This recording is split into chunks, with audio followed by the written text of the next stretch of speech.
दिल्ली की भीड़ भाड़ वाली सड़कों से जरा हटकर एक जगह है जहां सन्नाटा आज भी बोलता है। ऊंची ऊंची दीवारें, टूटे हुए दरवाजे और खंडहर बने हुए महल। यह है तुगलकाबाद का उजड़ा किला।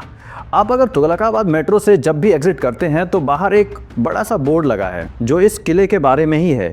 कहते हैं ये किला कभी आबाद नहीं हो पाया। क्यों? आखिर वो कौन सा श्राप था जिसने इस पूरे किले को वीरान कर दिया? आज हम आपको बताएंगे तुगलकाबाद फोर्ट की वो रहस्यमयी कहानी जो सुनकर आप भी सोच में पड़ जाएंगे। कहानी शुरू होती है 1321 से, जब गियासुद्दीन तुगलक ने दिल्ली सल्तनत की नींव रखी। उस वक्त मंगोलों के अटैक से खुद की सल्तनत को बचाना सबसे बड़ा चैलेंज था।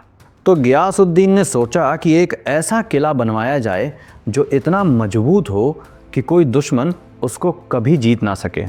फिर क्या था? तुगलकाबाद फोर्ट का निर्माण शुरू हुआ। विशाल दीवारें, 13 गेट और ऐसा आर्किटेक्चर जिसे देखकर आज भी लोग हैरान रह जाते हैं। ये किला सिर्फ सेफ्टी का ढांचा नहीं था, बल्कि इसमें पूरे शहर को बसाने की प्लानिंग भी थी। लेकिन कहते हैं ना, जहाँ राजा की पावर होती है वहीं संतों का आशीर्वाद भी ज़रूरी होता है। उसी समय एक संत थे, हजरत निजामुद्दीन औलिया। इलाके में सब लोग उनको बहुत मानते थे।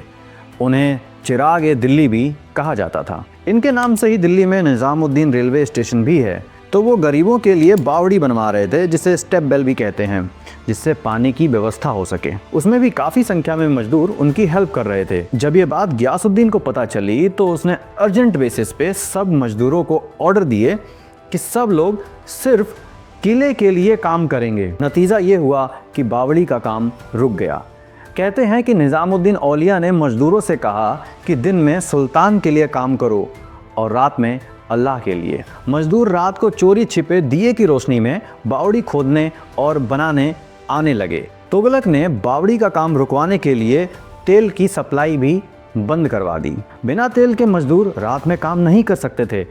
तब संत ने कहा कि अगर तेल नहीं मिलेगा तो पानी ही तेल बनेगा, और माना जाता है कि पानी के दियों से मजदूरों ने रात भर काम जारी रखा। यही वजह है कि इस बावड़ी को आज भी चमत्कारी बावड़ी कहा जाता है। तुगलक ने निजामुद्दीन को इस काम में इतना परेशान किया था कि संत गुस्से में इस किले के लिए बोले, या रहे उजर या बसे गुजर। मतलब ये किला या तो उजड़ा रहेगा या फिर इसमें सिर्फ चरवाहे बसेंगे। और इतिहास गवाह है कि तुगलकाबाद का किला कभी आबाद नहीं हो पाया।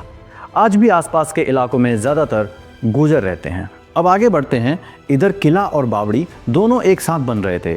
उधर तुगलक को बंगाल जाना पड़ गया। इस किले का निर्माण 1321 ईस्वी में हुआ।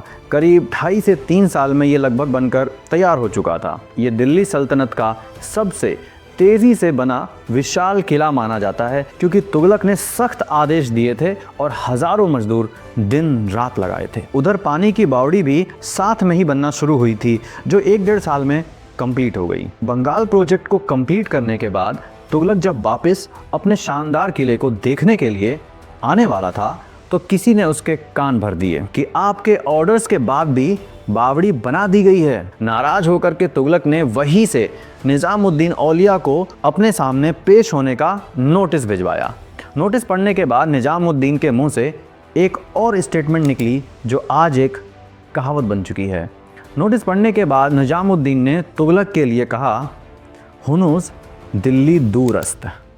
मतलब अभी दिल्ली दूर है। और ये बात सच साबित हुई। तुगलक कभी दिल्ली वापस नहीं पहुंच सका। इतिहासकार कहते हैं कि तुगलक अपने किले को देखने वापस दिल्ली आ रहा था कि उसकी रहस्यमयी तरीके से मौत हो गई। बात यह है कि जब तुगलक बंगाल जीतकर वापस दिल्ली आ रहा था तो उसके ही बेटे मोहम्मद बिन तुगलक ने दिल्ली के बाहर उसके लिए एक शानदार विक्ट्री पार्टी रखी, और फिर उसी पार्टी में लकड़ी का बना एक विशाल मंडप गियासुद्दीन के ऊपर गिरा, जिससे उसका वहीं पे अंत हो गया। कोई कहता है कि उसके बेटे ने ही ये साजिश रची थी। राजा की मौत के बाद ये किला अधूरा रह गया। धीरे धीरे ये जगह वीरान होती गई।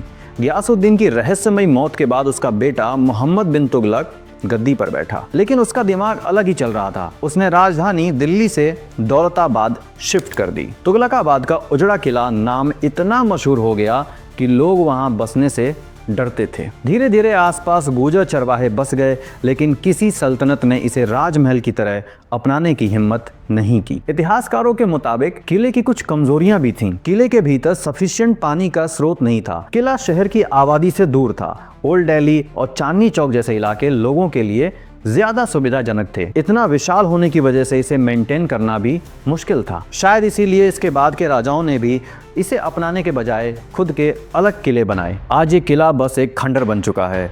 टूटे हुए दरवाजे, जंगली पेड़ पौधे, वीरान गलियारे, सब कुछ एक श्रापित एहसास देते हैं। दिन में ये जगह आपको एक ऐतिहासिक स्मारक लगेगी, लेकिन शाम ढलते ही लोग कहते हैं कि यहाँ अजीब सा डरावना सन्नाटा छा जाता है। अगर आप इसे देखने का मन बना रहे हैं तो नज़दीक का मेट्रो स्टेशन तुगलकाबाद पड़ेगा। फिर यहाँ से आप दूसरी सवारी लेकर के किले के गेट तक जा सकते हैं, जो कि मेहरौली बदरपुर रोड पे है। मेट्रो से इसकी दूरी 2-2.5 किलोमीटर की है और किले का टिकट 25 से 30 रुपए के आसपास का है। टाइमिंग्स रहेंगी 9 बजे से शाम 5:30 बजे तक आप इस किले में घूम सकते हैं। तो दोस्तों, यही थी तुगलकाबाद फोर्ट की कहानी। एक किला जो कभी आबाद नहीं हो पाया। अब सवाल आपसे, क्या आप मानते हैं कि ये सब महज एक संयोग था या सच में संत का श्राप? कमेंट में अपनी राय ज़रूर बताइएगा। अगर वीडियो अच्छी लगी हो तो इसे लाइक, शेयर और चैनल को सब्सक्राइब करना मत भूलिएगा, क्योंकि हम आपके लिए इस चैनल पे ऐसी ही इंफॉर्मेटिव वीडियोस लाते रहते हैं। अपना ख्याल रखिएगा।